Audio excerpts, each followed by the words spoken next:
नमस्कार दोस्तों, YouTube channel Indian law study में आपका स्वागत है। और आज के वीडियो में हम बात करने वाले हैं वैध संविदा के आवश्यक लक्षण। दोस्तों, ये वीडियो बहुत ही महत्वपूर्ण है, वीडियो को अंत तक देखिए क्योंकि इस वीडियो में वो तमाम सारी महत्वपूर्ण जानकारी दी गई है वैध संविदा को लेके जो आपके लिए जानना बेहद जरूरी है।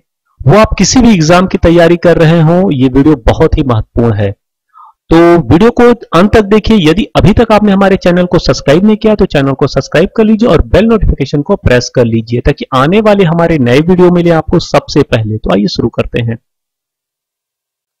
तो दोस्तों, पिछले वीडियो में हमने देखा संविदा क्या है। आज के वीडियो में हम देखेंगे संविदा के आवश्यक तथ्य क्या हैं।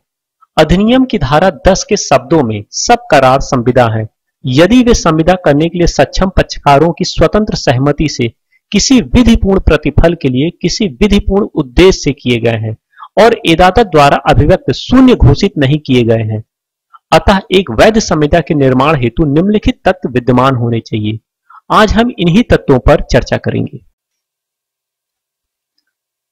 एक वैध संविदा के लिए करार का होना आवश्यक है। करार के लिए वैध प्रस्ताव और वैध स्वीकृति का होना आवश्यक है। अर्थात प्रस्ताव एवं स्वीकृति भारतीय संविदा अधिनियम में प्रस्ताव एवं स्वीकृति के संबंध में दिए गए नियमों के अनुसार होनी चाहिए। इसके अतिरिक्त यह भी आवश्यक है कि करार में दोनों पक्षकारों की इच्छा वैधानिक उत्तरदायित्व उत्पन्न करने की होनी चाहिए। अर्थात करार कानूनी रूप से दोनों पक्षकारों पर लागू होने चाहिए। यदि पक्षकारों की इच्छा आपस में कोई करार ऐसा करार करने की है जो सामाजिक या राजनीतिक संबंध स्थापित करने की है तो यह संविदा नहीं है। उदाहरण के लिए, राम श्याम को अपने घर पर भोजन के लिए आमंत्रित करता है और श्याम इस पर अपनी स्वीकृति दे देता है, परंतु किन्हीं आवश्यक कार्य में व्यस्त होने के कारण श्याम भोजन पर नहीं आता अथवा राम भोजन की व्यवस्था नहीं कर पाता, तो पीड़ित पक्षकार दूसरे के विरुद्ध कोई कानूनी कार्रवाई नहीं कर सकता क्योंकि उक्त करार में पक्षकारों के मध्य कोई वैधानिक उत्तरदायित्व उत्पन्न नहीं हुआ था। प्रस्ताव से आशय है कि कोई पक्षकार अपनी इच्छा दूसरे पक्षकार के समक्ष प्रस्तुत करे तथा उसकी सहमति प्राप्त करे। भारतीय संविदा अधिनियम की धारा 2A के अनुसार प्रस्ताव को इस प्रकार से परिभाषित किया गया है कि जब एक व्यक्ति किसी दूसरे व्यक्ति के सम्मुख किसी कार्य को करने अथवा न करने के संबंध में अपनी इच्छा इस उद्देश्य से प्रकट करता है कि उस दूसरे व्यक्ति की सहमति से उस कार्य को करने अथवा न करने के संबंध में प्राप्त हो, तो कहा जाता है कि एक व्यक्ति ने दूसरे व्यक्ति के सम्मुख प्रस्ताव किया है। इसका अर्थ है कि प्रस्ताव रखने वाला पक्षकार अपने प्रस्ताव के बदले में दूसरे पक्षकार की सहमति की अपेक्षा रखता है।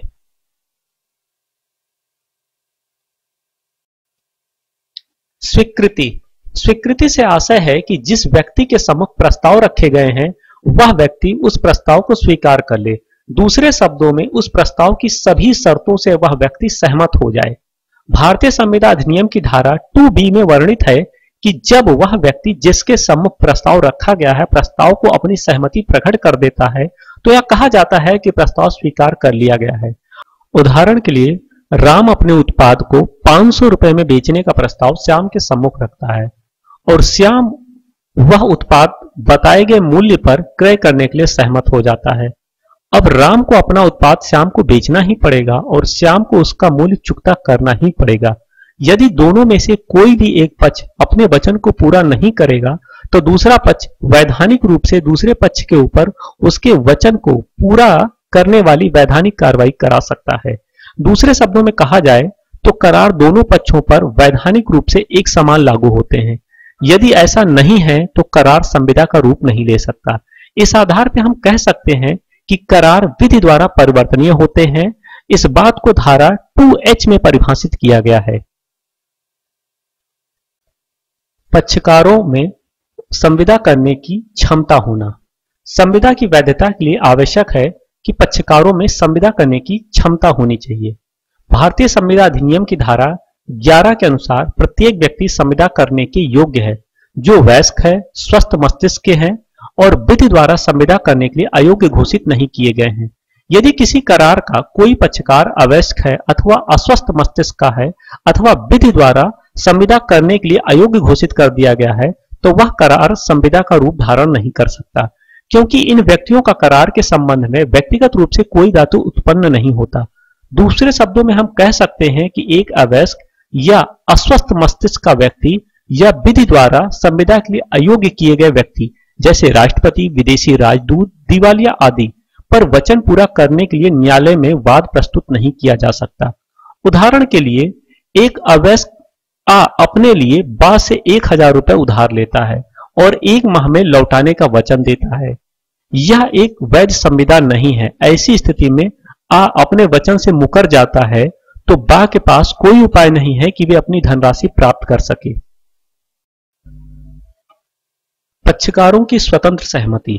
संविदा की वैधता के लिए पक्षकारों की संविदा में स्वतंत्र सहमति होनी चाहिए। इसके 2 पक्ष हैं। पहला कि संविदा हो और दूसरा कि संविदा के पक्षकारों ने संविदा में प्रवेश अपनी स्वतंत्र सहमति इच्छा से किया है।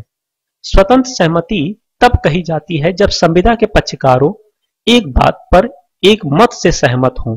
इसका अर्थ है कि संविदा के सार को लेकर पक्षकारों का भाव एक है। इसके अतिरिक्त सहमति के संबंध में यह भी आवश्यक है कि पक्षकारों के ऊपर संविदा करने को लेकर एक दूसरे पर किसी प्रकार का दबाव न हो। एक बात और विचारणीय है कि किसी तीसरे पक्ष का भी संविदा के पक्षकारों पर कोई दबाव नहीं होना चाहिए। वैध संविदा के लिए केवल पक्षकारों की सहमति ही पर्याप्त नहीं है, अपितु वह पूर्ण सहमति स्वतंत्र होनी चाहिए। भारतीय संविदा अधिनियम के अनुसार यदि पक्षकारों की सहमति धारा 15 उत्पीड़न, धारा 16 अनुचित प्रभाव, धारा 17 कपट, धारा 18 मिथ्या वर्ण मिस इंटरप्रिटेशन, धारा 20, 21 और 22 गलती के अधीन, इसमें से किसी एक का भी प्रभाव हो तो स्वतंत्र सहमति नहीं मानी जाती है। ऐसी दशा में पीड़ित पक्षकार की इच्छा पर संविदा को रद्द किया जा सकता है। रमेश सुरेश को धमकी देता है कि यदि सुरेश अपनी मोटर कार रमेश को बेचने के लिए सहमत नहीं होता है तो रमेश सुरेश के पुत्र का अपहरण करवा देगा। ऐसी स्थिति में यदि सुरेश डर कर सहमति दे देता है तो यह सहमति स्वतंत्र नहीं होगी। सुरेश की इच्छा पर ऐसा संविदा व्यर्थ एवं अवैध मानी जाएगी। विधिपूर्ण प्रतिफल।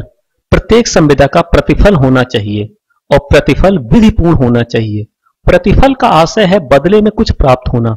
किसी वस्तु की बिक्री के संबंध में विक्रेता के लिए मूल्य एवं क्रेता के लिए प्राप्त होने वाली वस्तु प्रतिफल है। बिना किसी मूल्य के की जाने वाली विक्रय की संविदा शून्य होगी। संविदा में प्रतिफल तो होना ही चाहिए और प्रतिफल का वैध भी होना चाहिए। यदि प्रतिफल जो विधि द्वारा वर्जित है अथवा किसी अन्य विधि का उल्लंघन करते हैं तो प्रतिफल विधिपूर्ण नहीं माना जाएगा। यदि प्रतिफल कपट द्वारा प्राप्त किया जा रहा है तब भी वह विधिपूर्ण नहीं कहलाएगा। उदाहरण के लिए अरविंद 1 लाख रुपए के बदले ताहिर को सरकारी नौकरी दिलाने का वादा करता है और ताहिर इसके लिए तैयार भी हो जाता है। ऐसी स्थिति में उनकी संविदा और प्रतिफल दोनों ही अवैध हैं। वैधानिक उद्देश्य। वैध उद्देश्य से आशय है कि संविदा का उद्देश्य एवं प्रयोजन वैधानिक हो। यदि 2 पक्षों के मध्य हुई संविदा का उद्देश्य ऐसा व्यापार करना है जो प्रतिबंधित है अथवा पहले से ही अवैध घोषित है तो वैध उद्देश्य नहीं कहलाएगा। किसी संविदा के परिणाम स्वरूप किसी विधि के प्रावधानों का उल्लंघन होता हो अथवा किसी संपत्ति अथवा सामाजिक व्यवस्था को क्षति पहुंचती है तो वैध उद्देश्य नहीं कहलाएगा।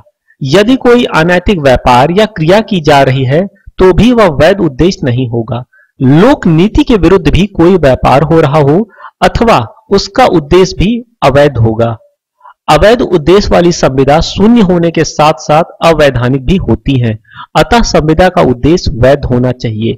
उदाहरण के लिए श्याम अपनी दुकान की आड़ में सट्टेबाजी का धंधा चलाता है तो यह एक अवैध उद्देश्य वाला व्यापार होगा जो कानून के द्वारा दंडनीय है। करार स्पष्ट रूप से शून्य घोषित न किया गया हो।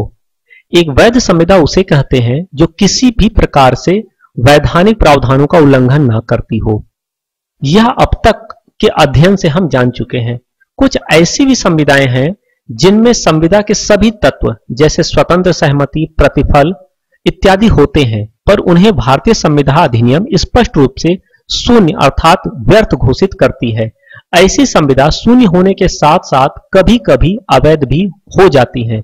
निम्न पंक्ति में ऐसी संविदाएं वर्णित की जा रही हैं जो भारतीय संविदा अधिनियम के द्वारा स्पष्ट रूप से शून्य घोषित की गई हैं। विवाह में रुकावट डालने वाले करार, धारा 26। व्यापार में रुकावट डालने वाले करार, धारा 27। वैधानिक कार्रवाई में रुकावट डालने वाले करार, धारा 28। अनिश्चित अर्थ वाले करार, धारा 29। बाजी लगाने के करार, धारा 56। ये सभी करार संविदा अधिनियम के तहत अवैध घोषित किए गए हैं। करार की शर्तों का निश्चित होना। करार की शर्तों के निश्चित होने से आशय है कि करार की संरचना ऐसी हो कि पक्षकारों को एवं अन्य पक्षों को अपने उत्तरदायित्व का स्पष्ट ज्ञान न हो। इसके लिए करार को स्पष्ट, पूर्ण एवं निश्चित होना चाहिए। यदि संविदा की भाषा अस्पष्ट है, दिशाहीन है तथा भ्रमित करने वाली है तो ऐसी संविदा विधि द्वारा क्रियान्वित नहीं कराई जा सकती। कानून इन्हें संविदा के रूप में निष्प्रभावी घोषित कर देगा। उदाहरण के लिए, बा को अपनी बाइक 25 से 32 हजार रुपए के बीच में विक्रय करने का वचन देता है तो ऐसी संविदा अनुबंध अस्पष्ट, भ्रमपूर्ण माना जाएगा। इस प्रकार के करार किसी भी प्रकार के वैधानिक दायित्व को उत्पन्न नहीं करेंगे और संविदा नहीं माने जाएंगी।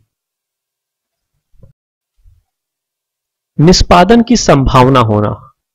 करार ऐसा होना चाहिए कि पक्षकारों के द्वारा उसका निष्पादन संभव हो सके। कहने का अर्थ है कि असंभव कार्य करने के करार या अनुबंध की शर्तें ऐसी हों जो किसी कानून या प्रावधानों का उल्लंघन करती हों तो ऐसे करारों को व्यर्थ माना जाएगा। उदाहरण के लिए, किसी ऐसी वस्तु का आयात करने का करार जो पहले से ही प्रतिबंधित है, या ऐसा करार जो आकाश से तारे तोड़ के लाने जैसी शर्तों को बताता हो, शून्य माना जाएगा। करार का लिखित, प्रमाणित व रजिस्टर्ड होना। भारतीय संविदा अधिनियम यह अनिवार्य नहीं करता कि संविदा सदैव लिखित हो, पक्षकारों द्वारा हस्ताक्षरित हो और उनके साक्ष्य भी हो। पक्षकारों को अपने वचन के प्रति अडिग रहना ही संविदा की वैधानिकता के लिए पर्याप्त है। परंतु संविदा यदि लिखित हो, हस्ताक्षरित हो तथा साक्ष्यों द्वारा प्रमाणित हो तो उसका लाभ यह होता है कि वे मूर्त होते हैं तथा उनकी शर्तें अपरिवर्तनीय होती हैं। उनमें किसी प्रकार के विचारण का स्थान नहीं होता।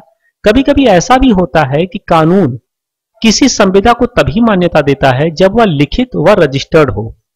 भारतीय संविदा अधिनियम की धारा 10 के अनुसार जिन मामलों में अनिवार्य हो उनमें लिखित के अतिरिक्त अन्य प्रकार के रचित संविदाएं मान्य नहीं होंगी। निम्नलिखित संविदाओं की वैधता के लिए इनका लिखित होना आवश्यक है।